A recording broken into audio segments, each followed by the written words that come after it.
Perkenalkan, nama saya Bunga Pralanesya Jita Rahma dengan NIM 2406046446, kelas PJKR 2024B.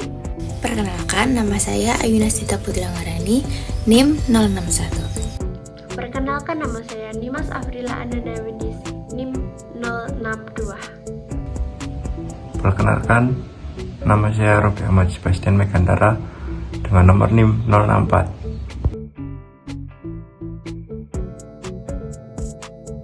Di sini saya akan menjelaskan tentang sejarah bahasa Indonesia.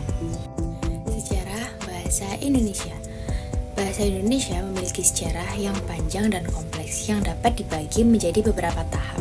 Yang pertama, tahap awal, abad ke-7 sampai dengan abad ke-13. Bahasa Melayu telah digunakan sebagai bahasa perdagangan dan komunikasi di wilayah Nusantara sejak abad ke-7. Kedua, tahap pengaruh bahasa Arab dan Portugis, abad ke-13 sampai dengan abad ke-16. Pada abad ke-13, bahasa Arab dan Portugis mulai mempengaruhi bahasa Melayu, terutama dalam hal kosakata dan tata bahasa. Ketiga, tahap pengaruh bahasa Belanda, abad ke-16 sampai dengan abad ke-19. Pada abad ke-16, bahasa Belanda mulai mempengaruhi bahasa Melayu, terutama dalam hal kosakata dan tata bahasa. Keempat, tahap perkembangan bahasa Indonesia, abad ke-19 sampai dengan abad ke-20. Pada abad ke-19, bahasa Melayu mulai dikembangkan menjadi bahasa Indonesia, yang kemudian diresmikan sebagai bahasa nasional pada tanggal 20 Oktober 1928.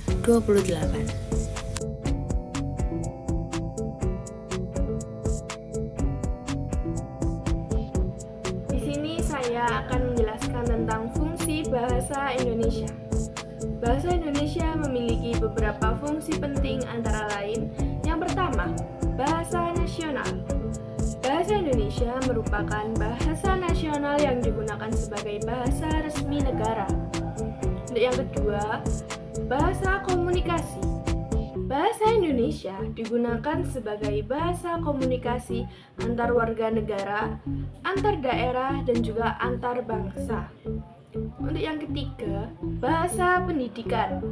Bahasa Indonesia digunakan sebagai bahasa pengantar dalam sistem pendidikan nasional. Yang keempat, bahasa sastra.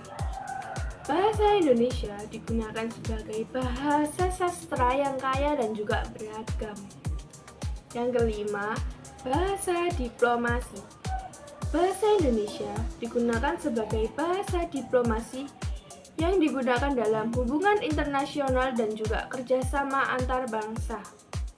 Yang keenam, bahasa ekonomi. Bahasa Indonesia digunakan sebagai bahasa ekonomi yang digunakan dalam kegiatan ekonomi dan juga bisnis.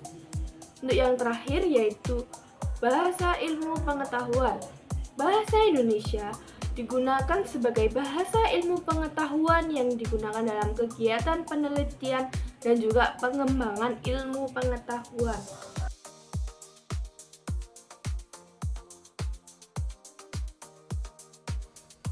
Selanjutnya, saya akan menjelaskan mengenai kedudukan bahasa Indonesia. Jadi, bahasa Indonesia memiliki kedudukan yang sangat penting dalam kehidupan bangsa Indonesia. Antara lain yaitu yang pertama, bahasa identitas. Bahasa Indonesia merupakan bahasa identitas bangsa Indonesia yang membedakan kita dari bangsa lain. Selanjutnya, yang kedua yaitu bahasa integrasi. Bahasa Indonesia merupakan bahasa integrasi yang menghubungkan berbagai daerah dan budaya di Indonesia. Sedangkan yang ketiga yaitu bahasa pembangunan.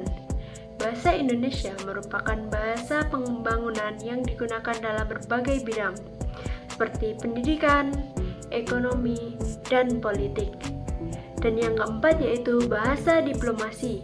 Bahasa Indonesia merupakan bahasa diplomasi yang digunakan dalam hubungan internasional dan kerjasama antar bangsa. Dan yang kelima, bahasa kebudayaan. Bahasa Indonesia merupakan bahasa kebudayaan yang digunakan dalam berbagai bidang, seperti sastra, seni, dan budaya. Selanjutnya, yang keenam yaitu bahasa pemersatu. Bahasa Indonesia merupakan bahasa pemersatu yang menghubungkan berbagai suku dan budaya di Indonesia. Dan yang terakhir yaitu bahasa pembangun jati diri. Bahasa Indonesia merupakan bahasa pembangun jati diri yang membantu membangun identitas dan kebanggaan bangsa Indonesia.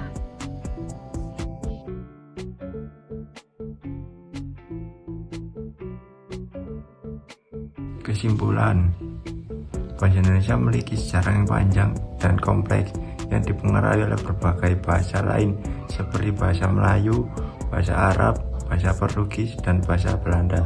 Bahasa Indonesia sendiri memiliki beberapa fungsi penting, antara lain sebagai bahasa nasional, bahasa komunikasi, bahasa pendidikan, bahasa sastra, dan bahasa diplomasi. Bahasa Indonesia juga memiliki kedudukan yang sangat penting dalam kehidupan bangsa Indonesia, antara lain sebagai bahasa identitas, bahasa integrasi, bahasa pembangunan, bahasa diplomasi, dan bahasa kebudayaan.